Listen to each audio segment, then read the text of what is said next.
y acaba el jefe de gobierno de la Ciudad de Buenos Aires ratificar las medidas que te anunció, dicho esto, con Rosario Ayerdi, Nacho Ortelli y Martín Angulo. Se han concretado y voy a repasarlas. Por supuesto que abrimos nuestras vías, nuestras redes personales para que puedas hacer preguntas y contestarlas. Empiezo por el comienzo. Se termina el aislamiento definitivo por decisión del decreto del Poder Ejecutivo mañana a la hora 0 y repite 5 y 6, ¿verdad, Nacho? Exactamente, Luis. A partir del día lunes vuelve la actividad, entre comillas, normal, porque ya era actividades con restricciones, pero lo más importante en la ciudad es que vuelven las clases presenciales. Nivel inicial, primaria y bimodal en primero y segundo año del secundario. Un poco presencial virtual, y un poco presencial. Exacto. De vuelta, sí. Vamos a ir despacito, porque yo entiendo que vos en casa estás mareado y volvemos a lo del viernes. Ya no me acuerdo lo que pasó una semana. En tema clases, sí. Preprimario. Exacto. Y primario completo vuelve a clases presenciales. Todos los días. En las burbujas, con el mismo régimen de antes de las burbujas. Aquí en la capital iban todos los días, ¿no es cierto? Exactamente. Primero y segundo año vuelven de forma presencial y virtual. Es bimodal, se llama un régimen bimodal en el que alternan los chicos. De tercero a quinto año, Luis, todo virtual. Bien. O sea, quiero decir, primero y segundo año bimodal, no desesperes. El lunes te empezarán a decir en las escuelas porque supongo que no van a tener el mismo horario. Algunos días van a tener en una escuela, otros días no, presencial y así. O sea, para no empezar a enloquecer. Exacto. Para los padres de primero y segundo año de la secundaria y el lunes, abarájense, esperen a ver qué les dicen las escuelas. De hecho, ese fue un motivo por el cual habló hoy Larreta para justamente que las escuelas tengan tiempo de armar y programar qué días va cada alumno, qué días va cada curso y qué días va cada alumno. Van a estar, obviamente, mandando mails, se supone que van a estar contactándose. Pero además de la educación, Luis, se anunciaron varias cosas más. El funcionamiento de los bares, que vuelven a funcionar los bares. Recordemos, ahora es solo con takeaway y delivery. A partir del día lunes van a poder funcionar puertas afuera los bares. Dijo Larreta, me sorprendió, hasta 4 personas por mesa afuera. Exacto, afuera, solamente afuera. Estaba la duda de si se iba a permitir, obviamente, otras aperturas. No, aforo no hay aforo, en eso reivindica el decreto del presidente. Rosario, vamos con actividad comercial. Tiendas, shopping, los no esenciales. ¿Cómo va a ser esto? Shopping no van a poder estar abiertos, pero sí los locales comerciales hasta las 19 horas con todos los protocolos que funcionaban anteriormente. También vuelven las actividades, y esto es importante, a la industria y la construcción. Y aclararon que en la construcción, en el caso de obras de más de 1.500 metros cuadrados, van a tener que garantizarle el transporte justamente privado a los obreros. Después, bien, con respecto al aire libre y deportes, recordemos, solo deportes y vuelven las reuniones quizás al aire libre, pero no más de 10 personas juntas. Claro. Esto choca, perdón, hago un apunte acá a lo que dice Rosario, esto choca con el decreto del presidente, porque en las zonas de alarma no se puede hacer deportes de conjunto, son solo deportes individuales. Bueno, tengamos en cuenta que desde el lunes volvemos a la pelea Ciudad-Nación. La Nación dice, no hay clases presenciales, en la capital lo va a haber preprimario, primario, primero y segundo. No puede haber reuniones sociales al aire libre en la ciudad. O sea, vamos a tener otra vez un conflicto de 5 días, porque 5 y 6 de junio volvemos todo el país a lo que estamos viendo en este momento. Circulación, transporte público, ¿cambia algo desde el lunes? Solo para esenciales, pero los esenciales que estaban el 21 de mayo. ¿Te acordás que el viernes anterior se dieron de baja más de 78, aproximadamente 80 servicios esenciales y quedaron 31? Bueno, vuelven a funcionar los servicios esenciales. Y un dato importante, porque según el decreto nacional, hay distritos, recordemos, en baja, media, alta y alarma epidemiológica. Hay algunos distritos que pueden pasar de alarma a alta epidemiológica. Esto significa que no van a tener estas restricciones. Ahora, la ciudad de Buenos Aires vuelve a alarma epidemiológica y lo dice el propio gobierno. Se bajó de 2.600 el promedio diario de casos a 2.400. Es decir, no fue significativo lo que se bajó y sin embargo se avanzan con nuevas medidas. Quiero preguntarle 2 cosas también a Nacho y a Martín que tiene que ver con ayuda económica. Anunció una suerte de desgravaciones y el dato de hoy, que es cantidad de infectados y muertos, pero está el doctor Trevisono, que siempre nos acompaña. Doc, gracias por estar con nosotros. Al contrario, un gusto. Recién Rosario daba un dato, de 2.600 bajamos a 2.400 y a nivel nacional tenemos un altísimo índice. Yo sé que hay que esperar unos días más para saber si sirvió esta semana dura. pero estamos en situación difícil y me da la impresión de que esto no cesa, ¿no? Bueno, en primer lugar hay que decir de que la segunda ola ha pegado muy fuerte, como en el resto de los países del mundo. Evidentemente veníamos con una curva exponencial que inclusive ha hecho como un rebrote, digamos. Llegamos a 41.000 casos, que esto en 442 días de pandemia es el pico más alto. Hace un día, hoy 39.000. Ahora, para ver, digamos, si esta cuarentena, casi fase 1, tiene impacto, hay que esperar aproximadamente 10 a 14 días. Es decir, recién a partir de la semana que viene vamos a ver qué impacto va a tener, cuánto puede bajar el nivel de contagio, pero evidentemente estos son casos, digamos, acumulados, no son, digamos, de ahora, sino de 14 días atrás. Lo que es impactante, y en esto me quiero detener, si me permitís, es la cantidad de muertes, que va a seguir subiendo, lamentablemente. Porque pensá que tenemos el récord en terapia intensiva, hasta ahora, 6.872 pacientes. Esto significa más del 55% de nuestras terapias intensivas a nivel país están ocupadas por COVID. Dame un instante, Doc, porque quiero repasar las cifras. Vamos a insistir mucho con qué va a pasar con las escuelas y los comercios a partir del lunes aquí en la capital federal. Nos están viendo de todo el país, yo lo sé, pero recordemos estos 3 semáforos que planteaba Rosario Ayerdi, baja, alta y media, que vuelven al viernes pasado. Pero quiero mostrarte 2 imágenes. La primera con Liliana Caruso, que está en Puente Pueyrredón. Liliana, buenas noches, ¿cómo estás?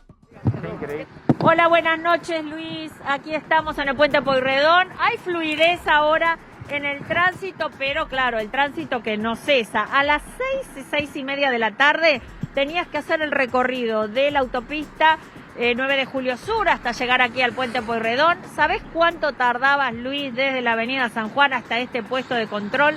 40 a 45 minutos. Es decir, el tránsito fue el tránsito de viernes y además este tránsito de controles, que siguen en todos los carriles que vos estás viendo, ahora te estamos mostrando, desde Ciudad de Buenos Aires a provincia y de provincia a capital también. Hay un tránsito bastante fluido. Vos sabés que me está llamando mucho la atención porque está bajando el del regreso a casa, pero el de provincia a capital está demorado. Hay casi a la subida una fila de autos y llama mucho la atención eso. ¿A dónde irán hoy? Preguntábamos, ¿no?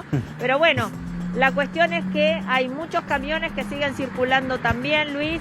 Eso también es algo que está llamando mucho la atención. Hay muchos que eligen este puente, no usar la autopista Buenos Aires-La Plata, y muchos camiones, eso hay que decirlo, que tienen cámaras frigoríficas en algunos casos y también las del correo. Acá hay una empresa muy importante en Avellaneda de correo privado, pasaron varias de esas también. Bien. Así que acá el control es estricto, pero está bastante fluido, ahora fluye bastante. En la tarde, Luis, una docena más o menos de actas que se realizaron por no tener el permiso. Algo insólito a esta altura, ¿no? Cuando ya casi están terminando los permisos, pero claro, esto es así. Una docena de personas que no tenían ese permiso. Liliana, déjame que me voy a Constitución, que es un punto que siempre mostramos a esta hora de la noche para saber qué sucede. Mauro Gundín, buenas noches, ¿cómo estás? Hola Luis, ¿cómo estás? Buenas noches. Y la verdad tenemos que decir que con respecto a lo que hemos visto y vivido durante esta semana, a esta hora estamos viendo un escenario mucho más tranquilo. También aquí en Constitución, Luis, se ha dado a lo largo del día, nosotros estamos como el otro día sobre la calle Hornos, que es el único ingreso que tiene a esta hora para ingresar al hall de la Plaza Constitución, se ha dado a lo largo del día algo similar a lo que fueron en los diferentes controles, en los diferentes retenes. ¿A qué me refiero? A controles justamente aleatorios. ¿Sí? 10 minutos sí, 10 minutos no, se van alternando para que justamente en el horario pico no confluya todos los pasajeros y se congestione la gente aquí a mis espaldas, porque allí es donde se está realizando un control que permanece. Por la tarde, en el horario pico, las formaciones salieron en su mayoría abarrotadas de gente. A esta hora por lo que me dicen los propios pasajeros, lógicamente, los que salen de Constitución, porque los que llegan hasta ahora, Luis, sabemos que no es hora pico para venir aquí, pero para los que se van, ya lo hacen de una manera diferente, con un distanciamiento que se respeta como consecuencia de que el flujo de pasajeros ha bajado. Pero un viernes tranquilo por ahora, a esta hora aquí en Constitución. Gracias, Mauro. Ya nos está escuchando la ministra de Gobierno de la provincia de Buenos Aires, que es Teresa García. Teresa, buenas noches. ¿Cómo le va? ¿Cómo le va? Buenas noches. Bien. Primero le hago un punteo de lo que va a ser provincia de Buenos Aires a partir del día lunes y después quiero conocer su opinión de lo que acaba de anunciar la Reta. Las localidades que están bajo alarma, como el AMBA, no vuelven en clases provinciales en el sector que corresponde a la provincia, ¿es correcto? Es correcto, digamos, hay continuidad pedagógica a partir de las clases virtuales, como lo venimos teniendo en el AMBA, en relación al decreto anterior y a la situación epidemiológica del AMBA. No es diferente, digamos. Eso no ha cambiado porque si bien es cierto que en la provincia de Buenos Aires, de la semana pasada a esta semana, ha bajado aproximadamente 1.300 casos, en el conurbano bonaerense sigue siendo delicada la situación. Bien. En el tema actividad gastronómicos, bares, restaurantes, en la capital se vuelve hasta las 7 de la tarde, afuera con 4 personas por mesa y con distanciamiento. ¿En la provincia se va a hacer lo mismo o se sostiene solo el delivery o takeaway? No, se va a hacer lo mismo, con aforo del 30%, con mesas en la calle y todos los comercios abiertos, como estábamos antes del decreto del 21 de mayo, con la posibilidad de retirar en la puerta, obviamente, no el ingreso, ¿no? ¿Qué opinión tiene del anuncio que acaba de hacer la Reta que vuelve con las clases presenciales? Bueno, no me asombra porque es la misma postura que tuvo antes del anterior decreto que llevó a la situación que todos conocemos de la judicialización de la medida. Nosotros en la provincia nos manejamos con fases. En el conurbano es uno de los lugares más graves, pero también tenemos distritos en el interior que hoy están en fase 2 a pedido de los propios intendentes, porque la circulación es muy grande y el sistema sanitario está muy en riesgo. La decisión de la provincia de Buenos Aires ha sido siempre la misma. Nosotros nunca interrumpimos la continuidad pedagógica de los chicos. Las escuelas están abiertas y esto hay que aclararlo porque es lugar de entrega de documentación, de recepción de la tarea, incluso de seguimiento personalizado con aquellos chicos que están con muchas dificultades. Digamos, nunca se ha interrumpido la continuidad pedagógica en la provincia. Sí se asume una manera no presencial en función de el alto número de contagios que continúa, porque yo quiero decir, hoy tuvimos 39.200 contagios, hemos llegado a 41.000, como hemos visto todos, y en verdad recién escuchaba, y es cierto, las medidas restrictivas que se han tomado estos 9 días, esperamos que cumplan su cometido recién la semana que viene, que es el periodo que habitualmente se necesita entre 10 y 15 días para ver el resultado de las medidas. Pero por lo de pronto, el día lunes, la provincia de Buenos Aires, en todos los municipios que estén en fase 4, que son los que tienen menos cantidad de contagios,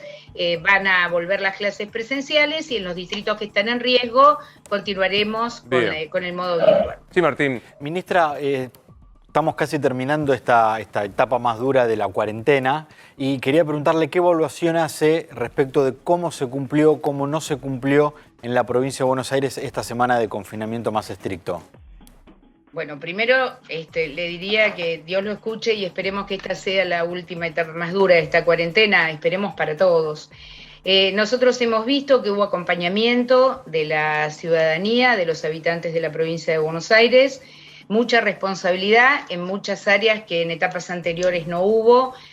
Ha bajado la circulación, incluso la circulación en el transporte público y en los vehículos particulares, salvo algún fin de semana que se ha visto más ocupadas las rutas, pero en verdad agradecerle mucho al gobernador, siempre agradece muchísimo la colaboración que hemos tenido de todos los sectores de la provincia para cumplir con algo que nos pesa a todos, que nos angustia a todos, y de lo cual es verdad, estamos todos bastante cansados, pero la verdad que ante la llegada de vacunas, tal cual como se prevé, que va a ser una llegada masiva, quiero decirle y dar una buena noticia, porque a veces uno siempre da malas noticias.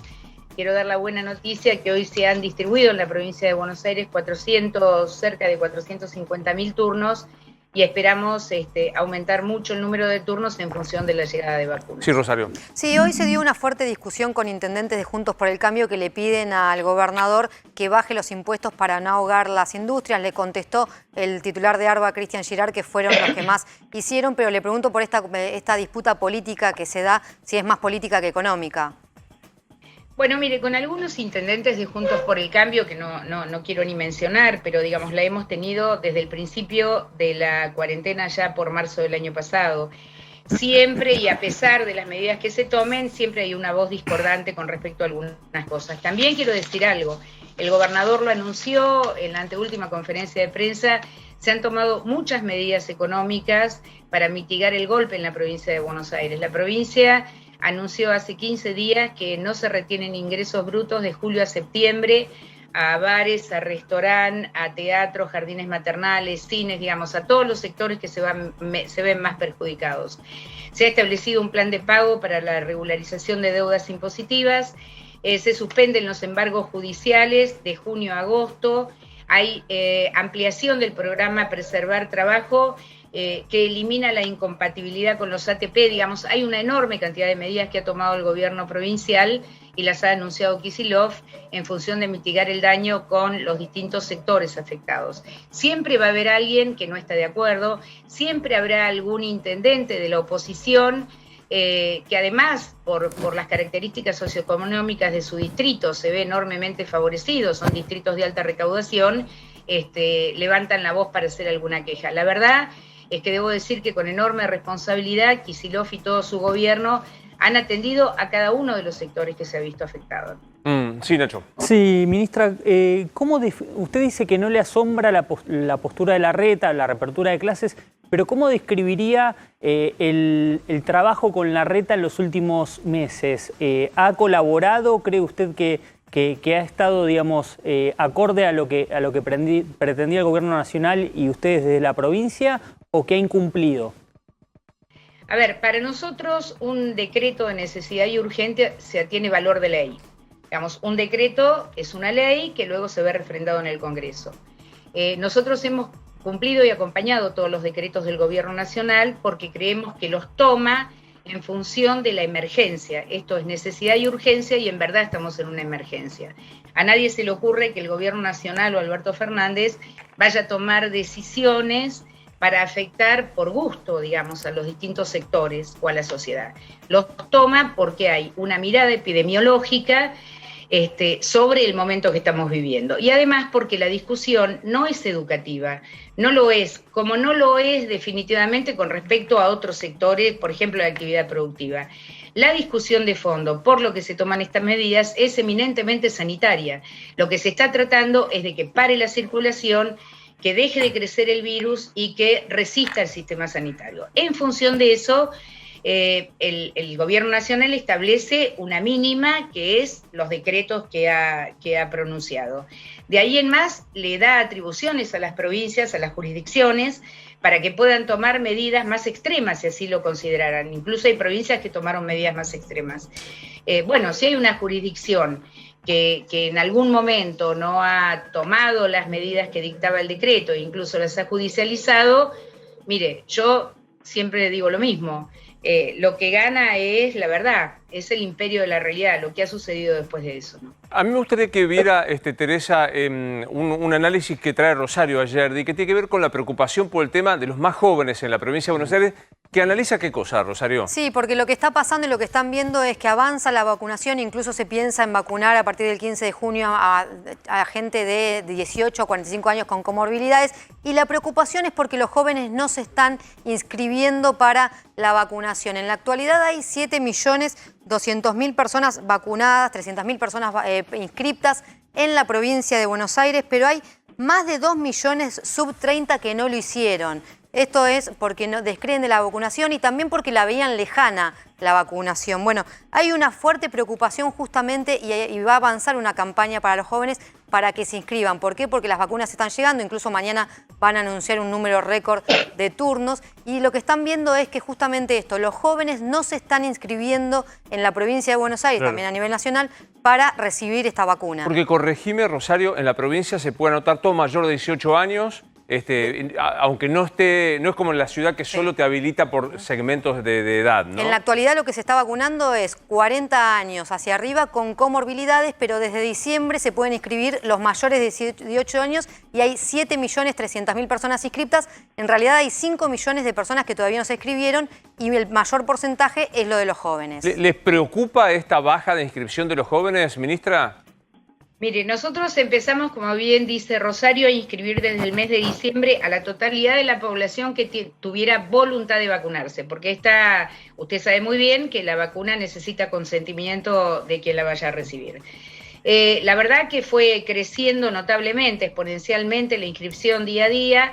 Luego, y lo digo como parte del análisis para darle una respuesta, hubo campañas muy negativas respecto a la vacunación en general, no a determinado tipo de vacuna, que también la hubo, pero en general, o descreimiento de que pudieran llegar las vacunas y otras delicias.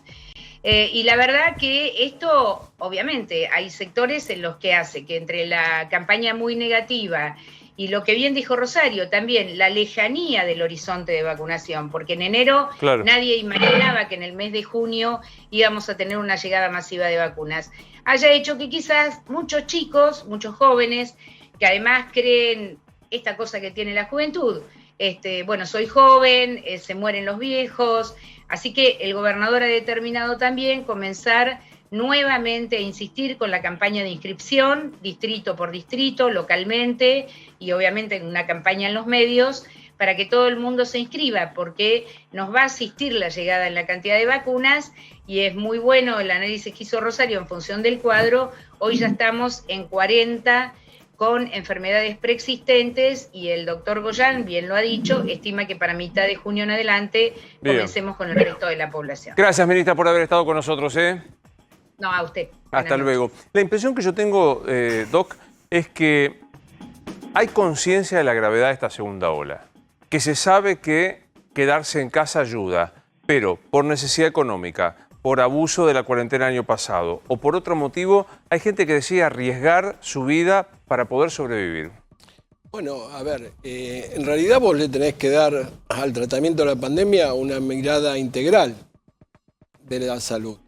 La salud no es solo un problema del COVID o infectológico. Siempre lo hemos dicho, creo que yo lo he repetido varias veces, en el sentido de que no es salud y economía, o salud y educación. Es salud, economía y educación. Vos tenés que mantener los delgados equilibrios, que son muy difíciles, por cierto, pero como para poder, porque hay un problema. Si vos esa gente que... Yo no creo que la gente quiera enfermarse. La gente sale por necesidad. Claro, obvio. Lamentablemente, si fuera un país que tuviera, y yo no soy economista, pero como pasó en Francia, por ejemplo, que te daban una asignación cuando cerraban los bares, restaurantes muy fuerte, 80% de sus ganancias, evidentemente la gente se quedaría en la casa. Pero me parece que nuestro país tiene un problema que no es solo la pandemia del COVID. Entonces, evidentemente, y yo te digo una cosa, digamos, se calcula, además del problema económico, voy a hablar estrictamente de lo sanitario, la Organización Mundial de la Salud dice que la mortalidad por o con COVID o asociada al COVID o efectos colaterales del COVID es 2 a 3 veces más grande de la mortalidad que tenemos hoy. Es decir, cuando tengamos las estadísticas de muertes por cáncer no prevenibles, por enfermedades cardiovasculares, por problemas de salud mental que estamos viendo, síndrome de la caverna, depresiones, una cuestión, además, te voy a decir, hay un círculo vicioso, pobreza-enfermedad. Cuanto vos más, digamos, generás pobreza, esa persona tiene mayor facilidad de enfermarse no puede educarse, no puede trabajar, se vuelve más pobre y se vuelve más, se enferma más. Claro. Quiero ver desde una terapia intensiva cómo se analiza lo que hoy se decidió en la capital, que es un poco volver a lo que teníamos el viernes pasado también en la provincia con el agravamiento o el plus de volver a las clases presenciales. El jefe de la terapia intensiva del Fernández es el doctor Roberto Villa. Doctor, gracias por estar con nosotros. ¿Qué tal, Luis? ¿Cómo estás? Bien, primer análisis de de las medidas que se están tomando vistas desde una trinchera fatal como es una terapia intensiva.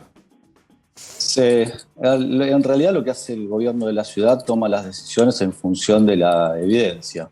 Y esto incluso está publicado en el análisis de datos en la página del Ministerio de Salud, en donde se muestra que el lugar de contagio no son los colegios y con una situación particular que tiene la ciudad de Buenos Aires, que digamos la movilidad es muy reducida, porque es lo que se planteó para ir al ingreso a los colegios, no así en el AMBA o en el resto de la provincia de Buenos Aires, ¿no? Digo, el hecho de que se vuelva a la actividad escolar, ¿vos crees que está basado en la evidencia y que esto no va a generar en este pico de contagios mayores complicaciones? No, la verdad que no. El problema, digamos, no son los niños, sino las conductas de los adultos, lo que hacen después, tal vez. Que, digamos, las reuniones, que siempre estamos dando vueltas sobre lo mismo. Reuniones sociales. Exactamente. Ahora, después, lo que no está bueno es que después los niños, que debo decir, yo tengo 2 en edad escolar, o sea que nosotros también tenemos los mismos problemas que tienen todo el mundo. Obvio. Ellos cumplen a rajatabla. Ahora, después, cuando los padres salen y se juntan todos en la casa de otro, ahí tenemos un problema. Ahora, ¿cómo también, y te lo pregunto, vos sos intensivista, pero cómo analizar lo que es la fatiga de un año tan difícil, tan extendido, con restricciones tan fuertes? Y esto, incluso, no te digo solo necesidad económica, que esa es evidente, pero una necesidad hasta psicológica de volver a retomar una actividad social más o menos razonable. Mira, la fatiga está en todos, digamos, está en todos. A nosotros nos pasa exactamente lo mismo que le pasa a cualquier persona, como te puede pasar a vos o como le puede pasar a cualquier persona que está viviendo en este momento. Con el agravante de que tenemos que estar trabajando y estar al pendiente de 24/7. A veces uno también entiende, estaba muy bien lo que estaba diciendo el doctor, nosotros que vemos hacer ver el último paso, digamos, el espectro de una enfermedad, tratamos un grupo familiar, no un paciente. Claro. Porque esta enfermedad es devastadora. Claro. Esta enfermedad no solamente altera el funcionamiento familiar, sino que ataca gravemente a un paciente y es una enfermedad de la soledad, ¿no? Porque el paciente está solo, aislado, y nosotros no nos podemos dar el lujo de que se enfermen 2 personas en vez de 1. Martín. Entonces, entendemos también que la gente tiene sus necesidades y sabes que me pareció muy bueno lo que hiciste cuando estabas haciendo el pase con Viviana, porque también demostraste que uno puede compartir una comida aunque sea a distancia, uno puede compartir una copa de vino aunque sea a distancia, cumpliendo los reglamentos, que es lo que deberíamos hacer, juntarnos en un lugar relativamente abierto, manteniendo la distancia. Nos va a faltar la parte de nuestros ancestros de Italia y de España y el abrazo y el toqueteo, que eso es tan propio de los latinos. Eso, cuando uno está en los países del norte, se da cuenta que no lo tienen, pero también podemos, aunque sea así a la distancia, reunirnos. Mis chicos, imagínate, tienen los abuelos y hace 1 año y medio que no los abrazan. ¿Qué edad tienen tus hijos? 3 y 8. ¿Y cómo jugás el miedo a contagiarles el virus laburando en una terapia intensiva? Y eso es bravo, es bravo. Imagínate que nosotros empezamos ya hace 15 meses. El primer caso lo tuvimos el 14 de marzo del 2020 y ya vamos por casi los 400. ¿Zafaste personalmente, Doc? ¿Zafaste de infectarte? Sí, no me infecté. ¿Y tu esposa tampoco? Y mi mujer, que también es médica, tampoco. Sí, pero ustedes son también, ¿eh? ¿Viste y decime que trabaja en terapia intensiva tu esposa. No, no, no. Ah, no, porque Hace- digo, es impactante la cantidad de matrimonios que son los dos intensivistas y yo dije, una cosa... Ya ser médico es complejo que te entiendan, imagínate, somos bichos raros, es mucho más difícil que te entiendan todavía. Me imagino. Es una pregunta que hacía Luis Majulia, ha valido miles de imitaciones y de gastes, pero es de corazón, te lo pregunto. ¿Tenés miedo personalmente por esto? Por supuesto, digamos, el principal miedo, más allá, primero empezamos con una incertidumbre tremenda, pero el principal miedo, uno es para lo que se formó toda la vida. Imagínate que yo, por una cuestión familiar, entré en contacto con un hospital a los 4 años.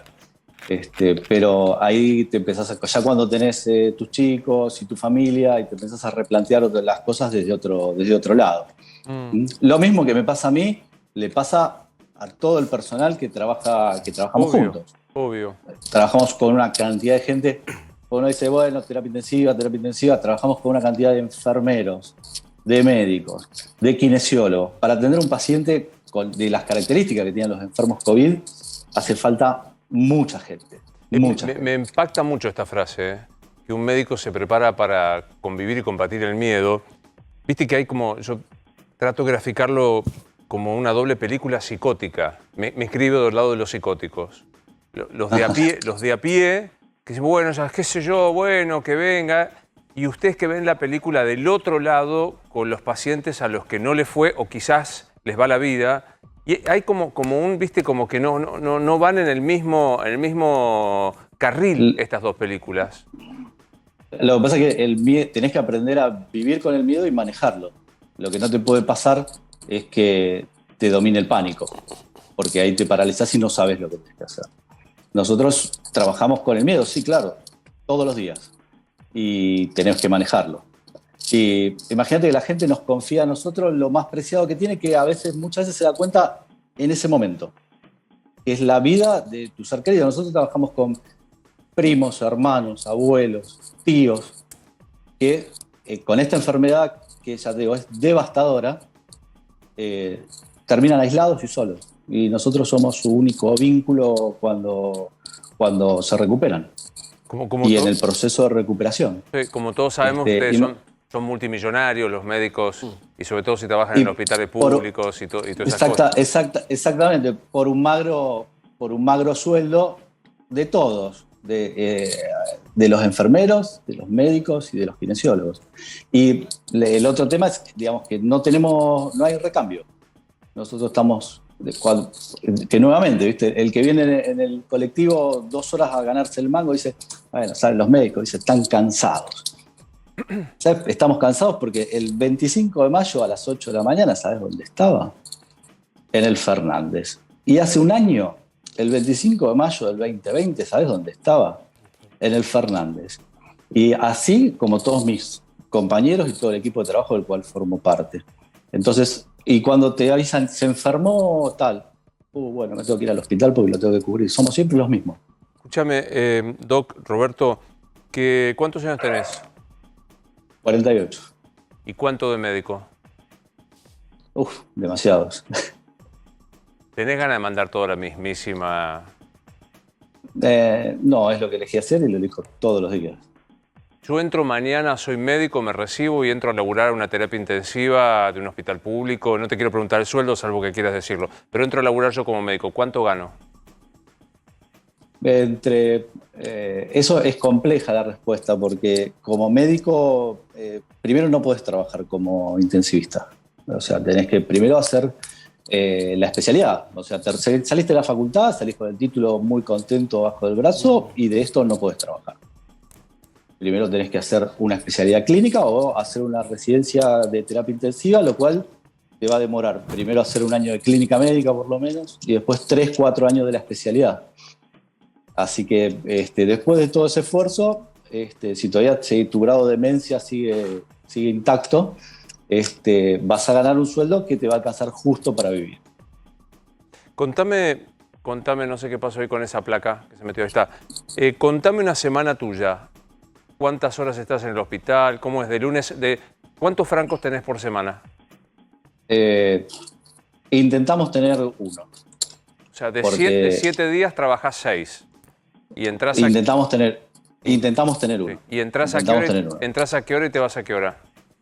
A las 8 de la mañana y no sabemos cuándo nos vamos. Y insisto, no te voy a preguntar cuánto ganas, pero promedio, ¿cuánto gana uno que está codo a codo con vos?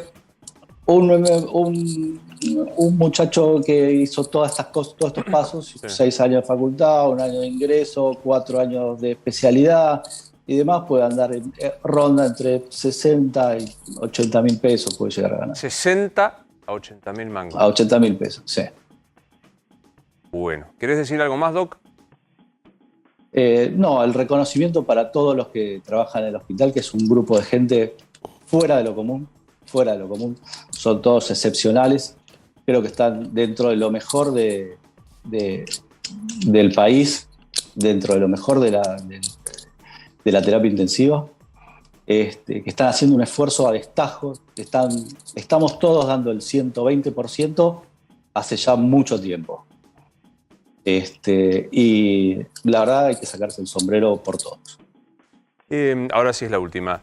¿Aprendés a convivir con el miedo y la muerte y a mitigar o evitar el pánico, dijiste en algún momento? ¿Cómo aprendés las ganas de ponerte a llorar? No, tenés que llorar. Llorás un montón de veces. Llorás un montón de veces. Pero así como tenemos desazones y estamos, como bien decís, convivimos con la muerte todos los días y esta enfermedad se lleva montones de pacientes, por otro lado, y te nutre no desde el punto de vista económico. En el abanico de pacientes que tenemos, hemos tenido pacientes desde 19 años a 93. ¿Sabes lo que es devolverle una chica de 19 años a un padre?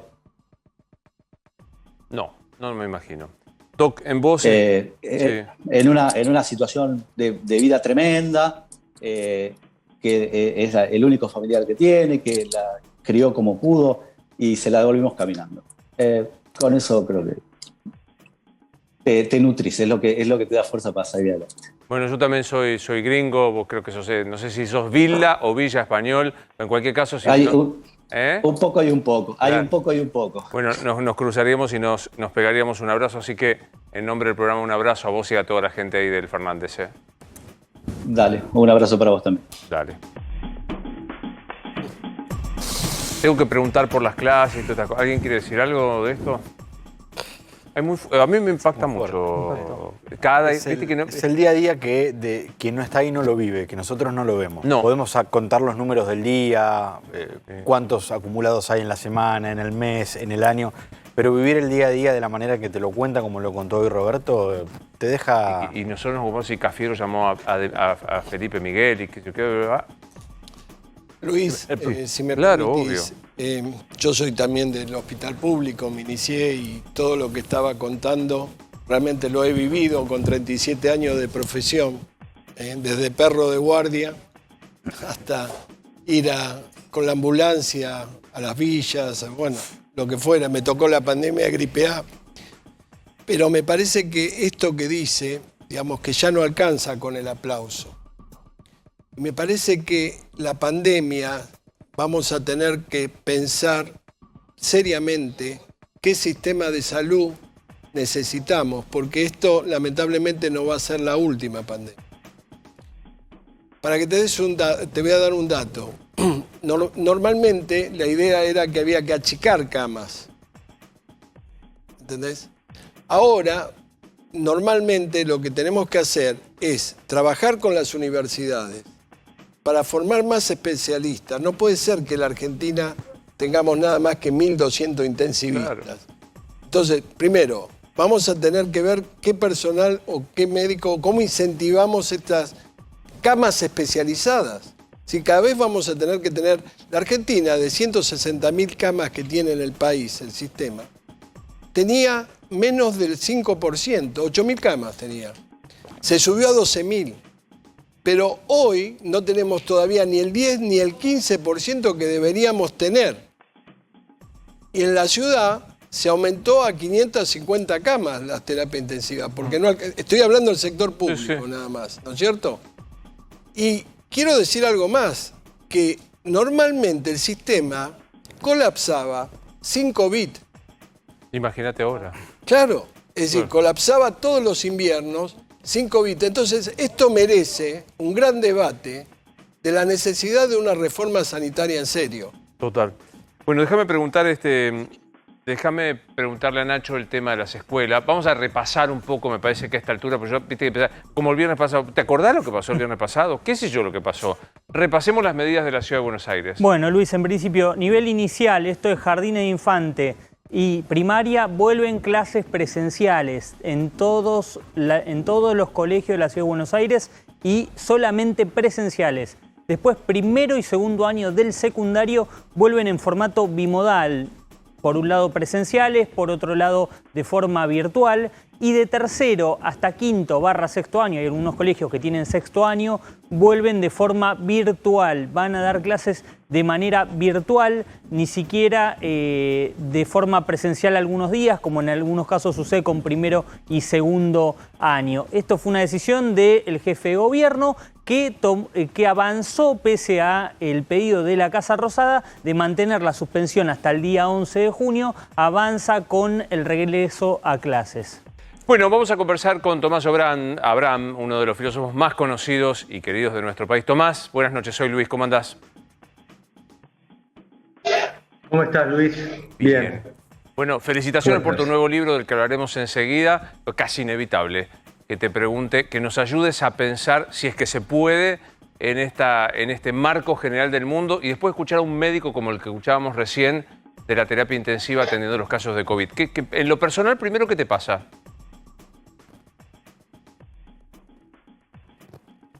¿Nos escuchás, Tomás? Se corta un poco la comunicación, no sé si es por la conexión o qué es lo que pasa. Te preguntaba cómo reaccionás primero vos. Con respecto... Bueno, yo cómo reacciono, con la mejor voluntad posible, cuidándome, cuidándonos, con mi esposa, cuidando a mi familia, trabajando mucho, tratando de ser respetuoso de todas las reglas, con una gran tristeza por lo que está pasando, por el drama social que se está viviendo, y vacunándome.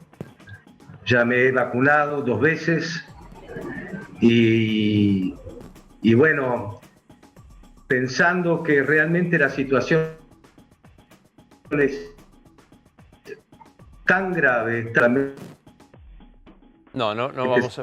tenemos... sanitario, le voy a proponer a la producción social, que tratemos de retomar la comunicación a ver si podemos hablar. Bueno, encima que es tratar de pensar, con esta conexión es imposible hacer una nota.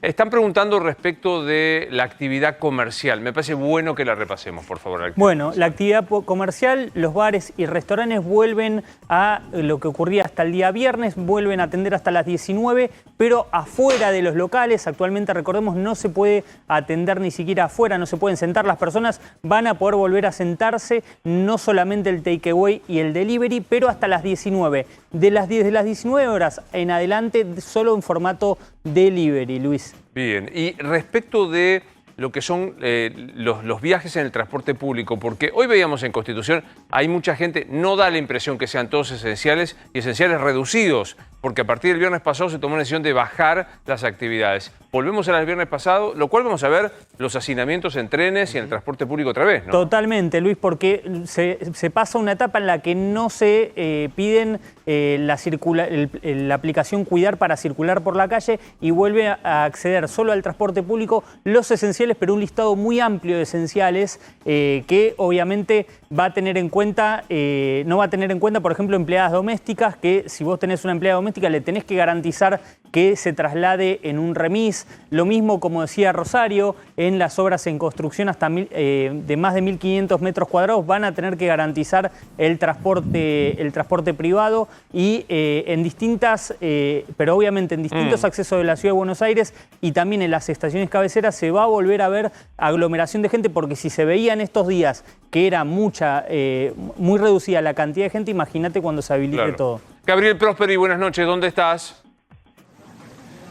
Hola, buenas noches, Luis. Estamos en la sede del gobierno porteño, donde hace minutos nada más culminó la conferencia que podíamos compartir en el espacio de A24 que liderás. Obviamente estuvimos todos atentos a lo que acontecía con el anuncio respecto de las clases presenciales, virtuales, bimodales. En definitiva, lo que se esperó durante toda la tarde, lo que ya se había anticipado. Habrá clases presenciales en los niveles inicial y primario. Habrá bimodalidad en el secundario en los primeros 2 cursos y de tercero a quinto o sexto, depende el tipo de colegio, habrá clases virtuales. Pero con todo lo demás, con lo que esto conlleva, ya está escuchándote Luis Diego Santilli aquí a mi derecha, así que ya te dejo en contacto con él. Diego, buenas noches, soy Luis, ¿cómo estás? Hola Luis. Bien. Pequeño dato menor, pero práctico para los papás que nos están escuchando. Los que alternen presencialidad con virtualidad, que es tercero, cuarto y quinto año de la secundaria y demás, el lunes se enterarán si les toca ir los chicos o no. Todavía eso no va a haber comunicación el fin de semana.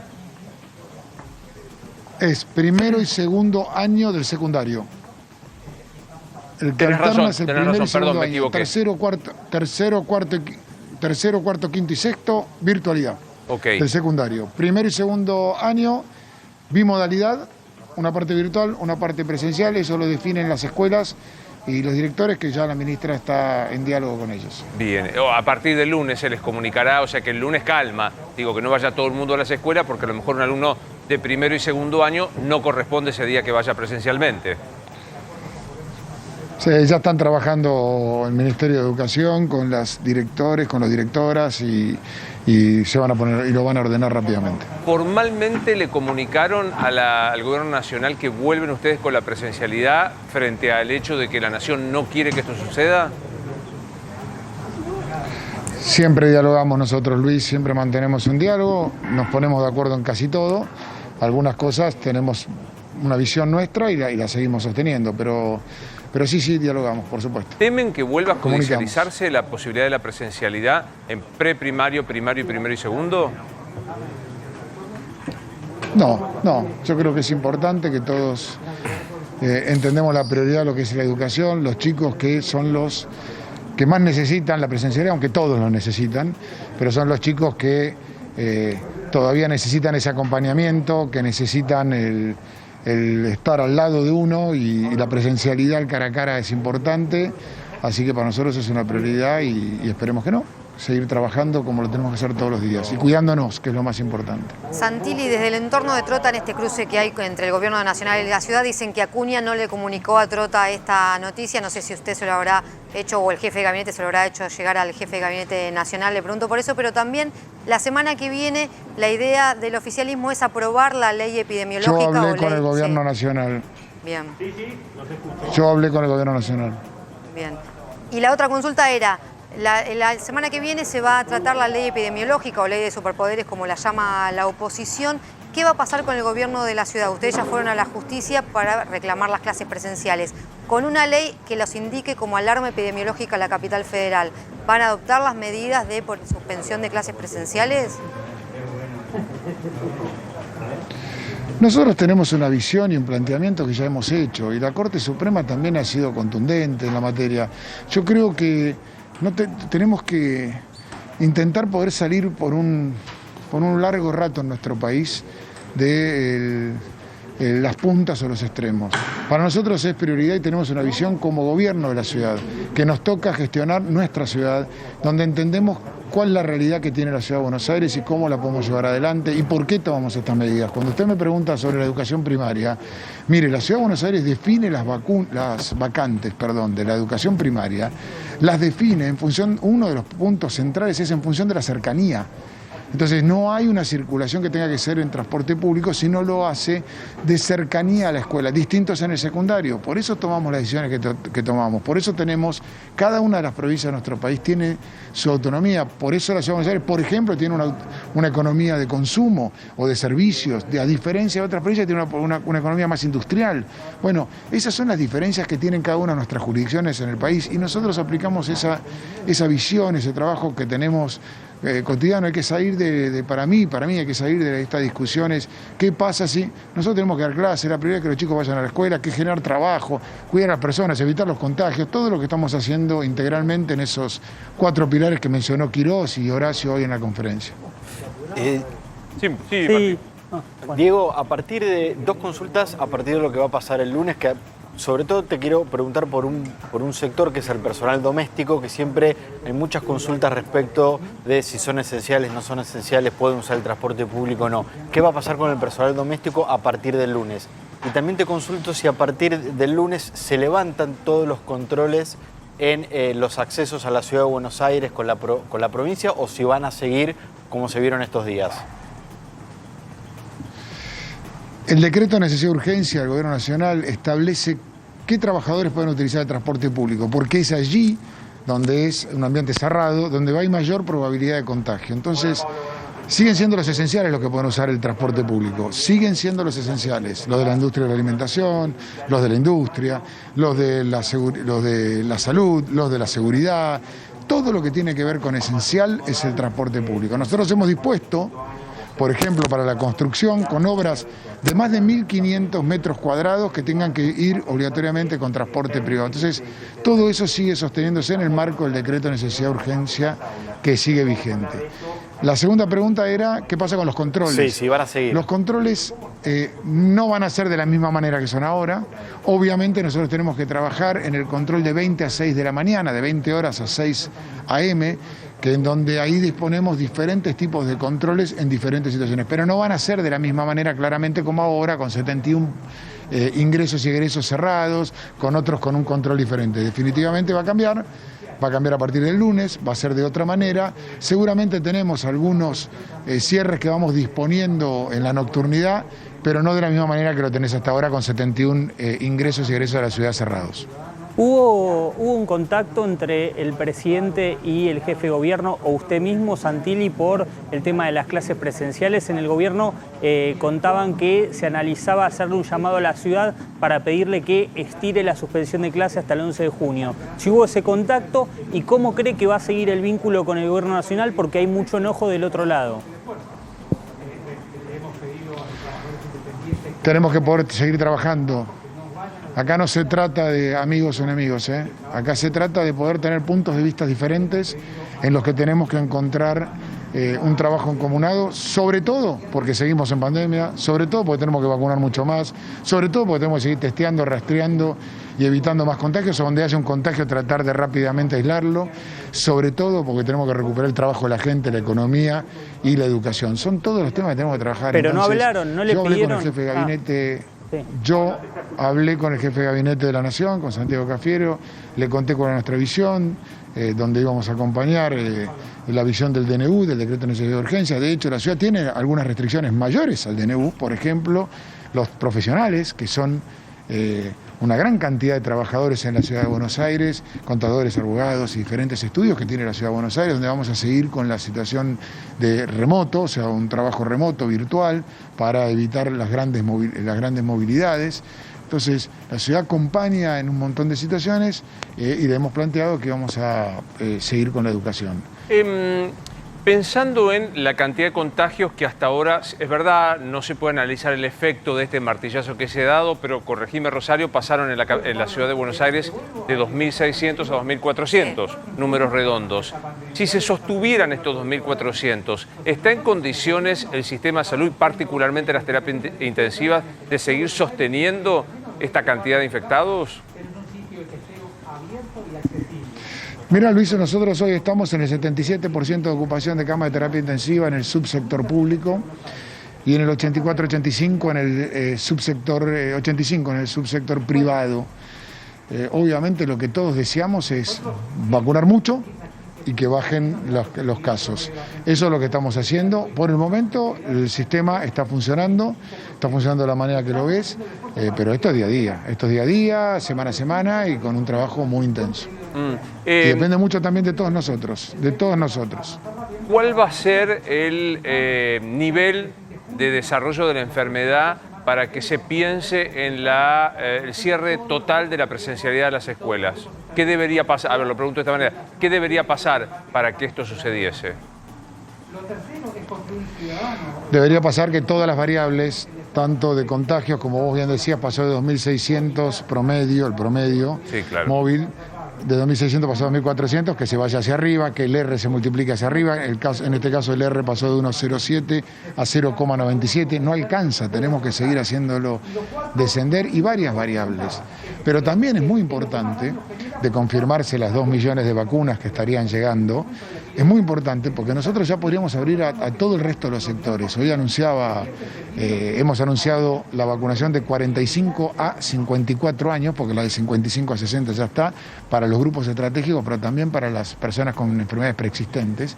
Que imagínate que si llegan esos 2 millones de vacunas, lo que anunció Horacio hace un ratito, es que vamos a poder vacunar de acá al 15 de junio a personas de 18 años en adelante con enfermedad preexistente. Ese es un paso gigantesco, si lo pudiéramos dar, y si llegara, que es en donde tenemos que poner el foco. Y decía Horacio, estamos preparados para vacunar 30.000 personas por día. Entonces, pongamos todo el esfuerzo del trabajo mancomunado con el Gobierno Nacional, con los diferentes gobernadores, en que esas vacunas estén, que apenas vacuna que llegue, vacuna que se aplica, que eso para nosotros es un dogma de trabajo diario en la Ciudad de Buenos Aires, vacuna que entra, vacuna que se aplica y sí. A propósito de vacunas, dos específicas. La primera, ¿en qué estado está la eventual negociación de la ciudad con los Estados Unidos o con alguien para comprar vacunas o recibir vacunas? Bueno, están las cartas de intención enviadas.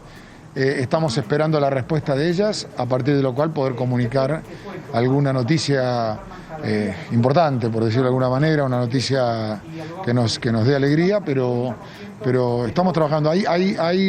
Se está avanzando lo que puedo decir, pero quiero ser muy cauteloso para no magnificar las cuestiones, para entender que la vacuna... Hoy, mira, Luis, a la mañana fui al vacunatorio de River con Horacio, que se estaban vacunando las segundas dosis, y al mediodía fui a ver el vacunatorio de los policías. Los policías que empezamos a vacunar hoy en la Ciudad de Buenos Aires, 1.500 de ellos, hombres y mujeres, llorando salían de alegría. Bueno, nosotros, porque habían tenido el acceso a la vacuna, tenemos que lograr entre todos que tener vacunas para vacunar a la gente, que es la prioridad que tenemos hoy, además de cuidarnos entre todos. Y la otra, ¿tienen novedad, anticipo el Gobierno de la Nación, si la segunda dosis de Sputnik que falta en grupos etarios altos, de más de 60, más de 70, más de 80, va a llegar prontamente? Esa respuesta no te la puedo dar, no tengo novedades respecto a eso. Sí, la novedad es que estarían llegando 2 millones de vacunas para la semana entrante, que sería un paso muy importante para la Argentina, muy importante. Digo, para entender, yo recién te escuchaba, de llegar hasta más 18 con comorbilidad o estratégico. La idea es terminar con las personas que tienen alguna patología preexistente o estratégico y recién ir a las otras personas que no tienen nada de esto. La idea es como lo estableció el calendario nacional, grupos estratégicos y personas con patologías previas de 18 años en adelante, con lo cual después te quedaría ir el grupo más 50 años del resto de la población, el grupo más 40 años del resto de la población, pero si nosotros avanzáramos con esa definición, estarías vacunando un montón de personas que tienen riesgo y que es a donde tenemos que llegar rápidamente con la vacuna. Y ese es el objetivo que ha planteado Santilli, más de 30 años sin comorbilidades, entre 30 y 40, ¿cuándo cree que me vacuno? Todavía no está entre 50 y 60, yo no me pude vacunar todavía. No, Varecio tampoco. Yo tengo tu edad, Diego, este irrespetuoso se quiere vacunar antes. ¿Qué te pasa? No, para la gente, hay mucha gente que nos ve de 30 años. Primero va entre... Sí, perdón. Perdón. Lo que se ha estimado, lo que hemos podido estimar hoy, Nacho, es que si llegan esas 2 millones de vacunas, nosotros podríamos anunciar la vacunación de todos los grupos estratégicos, de 18 en adelante, más todas las personas con patologías preexistentes. Y ese es un paso inmenso, sobre todo para la Ciudad de Buenos Aires y para el país. No, pero digo, más allá del chiste, ¿vos qué edad tenés, Diego? 54. Diego, más 50, sin patología preexistente, todavía no aparece en el horizonte de los próximos 60 días, me atrevo a decir, que puedan vacunarse. Mirá, lo que anunció Quirós hoy es que si vos tenés las 2 millones de vacunas, nosotros podemos anunciar 18 en adelante con patologías preexistentes más grupos de riesgo para mediados de junio. Con lo cual, lo que venga después es para 50-60. Ahora, te consulto también porque si se dan las aplicaciones de vacunas que tienen el mismo componente, dosis 1 y dosis 2, si se va a priorizar quizás que se les dé la segunda dosis a mayores de 50, mayores de 60, de 70 y no a gente de 18, 30 o 40 años que no recibió ninguna dosis pero que no tiene comorbilidades. Bueno, eso lo va definiendo los ministros de salud, ¿no? Claramente lo han definido, por ejemplo, en AstraZeneca, que llegaron las dosis y se decidió aquel que estaba en el tiempo adecuado después de pasados los 3 meses de darle la segunda dosis y avanzar con el resto de los sectores. Entonces, eso lo va definiendo los ministros de salud, pero en principio entiendo yo que va a seguir de la misma manera que lo está haciendo ahora. Diego, en la compra de vacunas que está impulsando la Ciudad de Buenos Aires, ¿hay un número que ustedes ya pidieron comprar en estas negociaciones que están haciendo? Y también te quiero preguntar, ¿en qué fecha ustedes esperan tener una respuesta? Porque esto, en caso de ser positivo, ayudaría muchísimo a este cronograma que estamos hablando de los grupos y cuándo se podrían estar vacunando.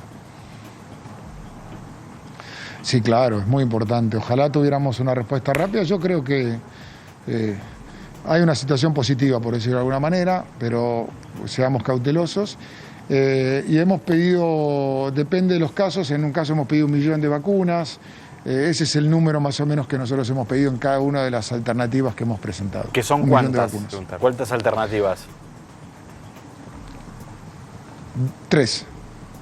El gobierno de la ciudad podría comprar 3 millones de vacunas. O de 3 laboratorios. Hemos presentado 3 cartas de intención, vamos a ver qué es lo que se puede obtener, pero el objetivo nuestro es tener 1 millón cuando vos tenés 500.000 dosis, o sea, 500.000 personas con 2 dosis, ¿no? Por decirlo de alguna manera. Claro. Yo no quiero ser indiscreto, pero me parece que hoy más que nunca uno intenta ser transparente. ¿Puedo preguntar qué laboratorios o de qué procedencia son estas vacunas? Luis, eso lo vamos a informar en su momento, pero es absolutamente transparente, lo está llevando el secretario general de la ciudad, estamos encaminados. No pregunto más, pero déjame preguntarlo de esta manera. ¿Son de vacunas ya existentes en el país o de otros laboratorios que aún no han ingresado? Hay diferentes casos, hay vacunas existentes, hay otras que no me acuerdo si han ingresado o no, creo que no todavía. Pero acá ingresó Sinopharm, Sputnik, Sí. AstraZeneca y ahora se anunció la de CanSino, pero nada más. Pfizer, ¿no? Sí, claro, yo no. Pfizer, ¿no? Estaba rodeándolo. ¿No, Santilli? No, pero ¿Descartamos que sea Pfizer? Estamos Bueno, tratativos. Pfizer igual no le está entregando a Las cartas de nadie. intención han salido, esperemos a que vuelvan. Esperemos a que vuelvan, Iba seamos con cautelosos. bisturí fino y vos le hacés. Pero Pfizer igual no le está entregando a nadie en Bueno, Latinoamérica. Gabriel Prosperi, ¿querés preguntar algo más al vicejefe de gobierno de la ciudad? No, un poquitito, recién también lo charlábamos, si se va a tomar en consideración el traslado también de docentes, cómo la ciudad va a trabajar en eso, Diego. Evidentemente la preocupación también está no solamente con los chiquitos, sino con las familias, sino también con los docentes, el personal no docente, seguramente es personal docente que se traslada más en transporte público. ¿Cómo trabajan eso? Para nosotros es prioridad absoluta la comunidad educativa en general, los papás, las mamás, los chicos, los docentes, el personal no docente, que lo venimos haciendo, la verdad que muy bien. En la ciudad de Buenos Aires la contagiosidad en las escuelas ha sido inferior a la contagiosidad en la ciudad, con lo cual eso es auspicioso, pero obviamente hay que seguir caso por caso, burbuja por burbuja, escuela por escuela, y sí, máximo cuidado y máxima prioridad. Máximo cuidado y máxima prioridad. Muchísimas gracias, Diego, y gracias a Gabriel Prosperi. Gracias a ustedes, gracias Luis, buenas noches. Hasta luego. Pequeña pausa y ya volvemos en Dicho Esto. Se conoció el fallo de Chocobar, se conoció la reacción política. Contame todo, Martín. Hoy el Tribunal Oral 2 de Menores condenó a 2 años de prisión en suspenso a Luis Chocobar, el policía que mató por la espalda a un ladrón después de asaltar e intentar matar a un turista estadounidense allá por agosto del 2017. También fue condenado a 5 años de inhabilitación para ser policía con arma de fuego. Esto significa, algunos entendían que podría volver a, por ejemplo, una tarea administrativa. Claro. ¿Qué significa 2 años de prisión en suspenso que no va a ir a la cárcel? Sí, todo delito menos de 3 supone que lo puedes cumplir condicionalmente. Exactamente, pero esta sentencia puede ser apelada. La defensa de Chocobar ya dijo que la va a apelar. Seguramente la querella que había pedido una condena de prisión perpetua también la va a apelar para que sea revisada por casación. ¿Cuál es el delito? Acá es lo que se discutió. Chocobar fue condenado por homicidio agravado por el uso de arma de fuego cometido con exceso en el cumplimiento de un deber. ¿Qué es esto? Para los jueces, Chocobar cometió un delito. Chocobar actuó mal. Chocobar fue culpable, mató a una persona por la espalda. Pero los jueces dicen, lo hizo excediéndose en su tarea de policía. No con dolo por el homicidio. No, exactamente. Descartó el caso de gatillo fácil que planteaba la querella y fue por la línea de la Fiscalía. ¿Qué dijo la Fiscalía? Desde que Chocobar vio que estaban robando y apuñalando al turista Frank Wolek, actuó bien porque dio la voz de alto, empezó a correr a los ladrones, intentó detenerlo, pero hubo un momento que sacó el arma, disparó 6 tiros, algunos al aire y otros contra la víctima, Juan Pablo Cuco. Ahí está el exceso considerado por el tribunal, el exceso en el ejercicio de su función pública. Exacto. Los disparos. Los disparos. Los disparos a una persona que estaba corriendo, que se estaba escapando, que estaba de espalda a Chocobar y que no ponía, esto después también hay que esperar los fundamentos, a ver qué es lo que dicen los jueces, pero que no podía en riesgo a nadie. Sí, apenas había apuñalado a un turista, en La Boca era, ¿no? En el barrio La Boca, exactamente. Apenas había, o sea, entendámoslo. O sea, el delincuente, pobrecito delincuente, apenas había apuñalado, casi mata a un turista para robarle la cámara, que creo que la logra tomar y después la tira, creo que ese era más o menos el relato. Entonces, pobre delincuente no ponía en riesgo, escapándose, dejémoslo escapar. Total, todos sabemos que no reincide jamás en este hecho, ¿no? Lo que acá estaban planteando era que Chocobar tendría que haberlo detenido, llevado a la comisaría y puesto a disposición de un juez, porque además los disparos de Chocobar no eran mientras el ladrón estaba asaltando al turista. Claro. O sea, ya eran varias cuadras después. Chocobar lo que tenía que hacer era medir, ver la cantidad de tiempo, la distancia. O sea, Chocobar, que no estaba de servicio en ese momento. Estaba yendo, porque era policía de Avellaneda. Tenía que hacer toda esta composición. A ver, este cristiano que acaba de apuñalar a este señor, ¿está en riesgo que ponga...?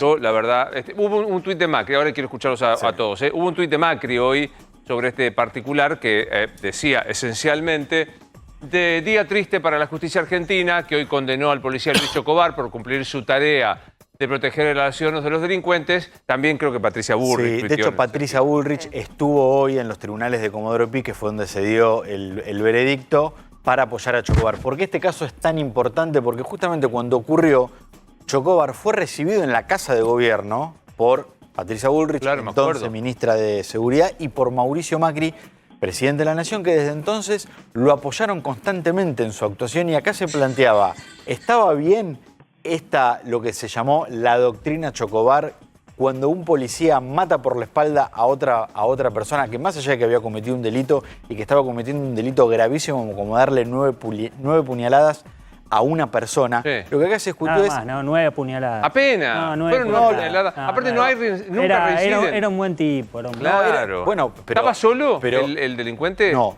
De hecho, hoy... ¿Está prófugo el otro? No, hoy fue condenado. Hoy, porque es Menos mal. Menos mal. ¿Y a cuánto lo condenaron? 9 años de prisión. ¿Por tentativa de robo? Sí, robo calificado por el uso de arma en concurso real con... No, esto es Chocobar. Sí, por el... sí. Homicidio calificado en tentativa. Porque hubo intención de matar al señor Wallace. Que no murió, después lo atendieron en el Hospital Fernández y sobrevivió. Sí, me encanta. A mí me parece que hay dos partes. Por un lado, la parte en la que se ve la poca preparación de la policía. No digo que podría haber sacado una composición de todo lo que está ocurriendo en Chocobar, pero sí, vehementemente, cuando se está escapando de espaldas, al menos no tirar. Si se da un mínimo enfrentamiento, tal vez era otra cuestión. Es evidente, y de hecho, por lo que yo leí, no hubo, la justicia no pudo corroborar que haya querido matar Chocobar a este delincuente. De hecho, hay un tiro que pega en el piso y es el que le termina dando, pero justamente habla de la poca preparación. Ahora, al menos una pena debía tener. es una pena leve, Luis, no va a ir preso, y yo estoy del otro lado. Si bien estoy en desacuerdo con lo que hizo Chocobar, por un lado digo, una pena tenía que tener. Ahora, 2 años en suspenso, para mí, la reacción política y la reacción de los defensores de Chocobar saben que la sacó barata. Entonces lo que hacen es intentar instalar qué vergüenza para que justamente después en la apelación no le terminen dando más. A lo que decía Nacho, Chocobar salió de la Academia de Policía para ser policía con 6 meses de entrenamiento. Claro. Es un mensaje judicial y político peligroso. Judicial y político peligroso, porque cualquier fuerza de seguridad, como decíamos, que no está preparada, ni las de seguridad nacional, ni las provinciales, ni las de Ciudad de Buenos Aires, no están preparadas, tienen este mensaje judicial que pueden matar por la espalda y pueden no ir detenidos. Y político peligrosísimo. Patricia Bullrich hoy en los tribunales no es más ministra de Seguridad. Por suerte, en el gobierno nacional admiten que esto no están de acuerdo con esta medida, pero es un mensaje político peligroso, que la política avale que un policía pueda matar por las espaldas y no cumplir una condena. Más peligroso hubiese sido la absolución. Después podemos discutir si está bien, peligroso. si va a la cárcel o no. Pero acá hay un clima de época, Acá hay un clima de época. Acá hay una mirada con lupa de la actividad policial, información y todo esto. Sí. Pero sobre la mirada del delincuente siempre funciona la teoría del abolicionismo de que la delincuencia surge porque no se le dan las oportunidades, la delincuencia en realidad no tuvo tanta intensidad. 7 puñaladas le embocó. 9 puñaladas le embocó. Entonces estamos discutiendo con una vehemencia, me parece que es un clima de época. Nuevamente. Por eso en el gobierno de Mauricio Macri avalábamos la doctrina Chocobar, o sea... En el gobierno de Mauricio Macri creo que hubo en materia de seguridad una mirada con más atención a la víctima antes que a los victimarios. Y te voy a decir para mí, el caso Chocobar... Ahí tenemos esa reunión que yo creo que fue incorrecta porque eso es una intromisión, yo lo dije en aquel momento, es una intromisión del Poder Ejecutivo sobre el Poder Judicial. Por eso hoy Patricia Bullrich no es ministra, pero lo hizo como ministra de Seguridad también. Yo digo, me parece que hay 2 grandes posiciones. Poner preeminencia sobre la víctima, el que es afanado, cuasi asesinado, o sobre el victimario, que es el que dio las 9 puñaladas y tiene 9 años en la otra persona. Ahora, ¿no podemos mirar a los dos? Sí, o sea, no podemos claro que hay que hacer eso. Sí, total. Claro. Sí.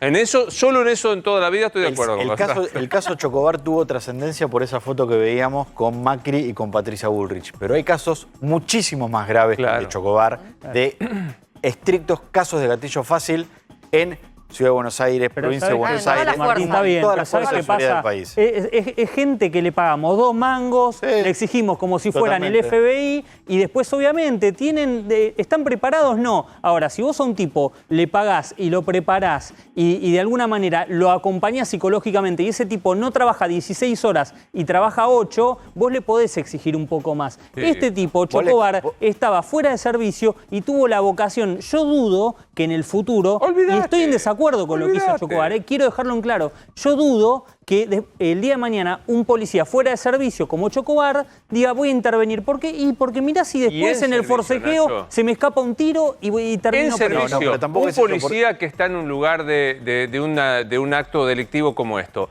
ve que se escapa el delincuente, no lo corre más. ¿Por qué lo va a correr? Primero, tampoco lo puede correr. Chocobar no lo pudo alcanzar. No pudo alcanzar un delincuente. Eso también. Ahora yo digo, permítanme decir que 2 años y medio, yo entiendo, podría haber sido 3 años y un mes, iba preso. Sí, 3 años y medio. Y bueno, de hecho, a ver, la querella había pedido prisión perpetua. A mí, pasar por una situación penal, que te condenen, que te genere toda la inhibición de posibilidades hacia adelante, no me parece mal. Pero bueno, una discusión que tenemos. Creo que hay un clima de época nuevamente. Hay una mirada siempre... siempre culpando a la policía. Siempre. De conmiseración hacia la delincuencia. Con los delincuentes, ni ahí. Pequeña pausa.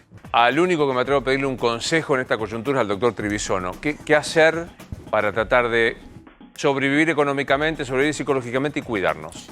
Mira, fundamental, más allá de las restricciones, si no hay testeos, hoy tenemos 35.2% de positividad.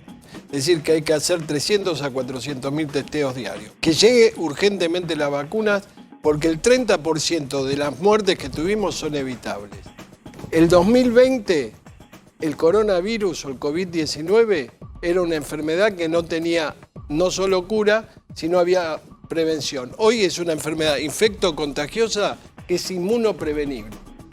Todos los países que tienen 50%, aunque sea con una sola dosis, han bajado notablemente la mortalidad. De los 76.000 que murieron, 22.000 no tendrían que haber muerto. 350.000 testeos contra, con suerte, 120.000 los días que se hacen mucho. 110.000 hoy. Yo digo, sí. ¿no hay, objetivamente, no hay elementos para hacer testeos o no se quieren comprar? No, siempre fue una política. A ver, hoy no es un insumo crítico el testeo. Realmente hoy te lo podrías hacer como un automac testeo. Es decir, para que te des una idea, nos comparamos con Francia. Francia, ¿sabes cuántos testeos hace por millón? 1.200.000 testeos por millón de habitantes. Nosotros tenemos 300.000 por millón. Chile, 700.000 por millón. Es decir, que Reino Unido, bueno, ni que hablar, 2.300.000 por millón. Es decir, que acá el problema, hagas el confinamiento que hagas, si no llegan las vacunas, tenés que testear, aislar, rastrear y aislar. Lo más importante es que lleguen las vacunas cuanto antes, porque cada vez vamos a tener mayor cantidad de muertes evitables. Hoy está, si vos tomás, al 1 de marzo había 52.000 muertos. Hoy tenemos 76.000 muertos. Si se hubiera cumplido el plan de vacunación, esa diferencia no se hubiera muerto. Un placer verte como siempre. No, al contrario. Señores, es un gusto verlos. Los veo el lunes. No dejen de venir, por favor. Claro. Señores, soy Luis Novarecio. Nos encontramos en Dicho Esto el lunes. Se quedan con el maestro Rolo Graña. Gracias por estar ahí.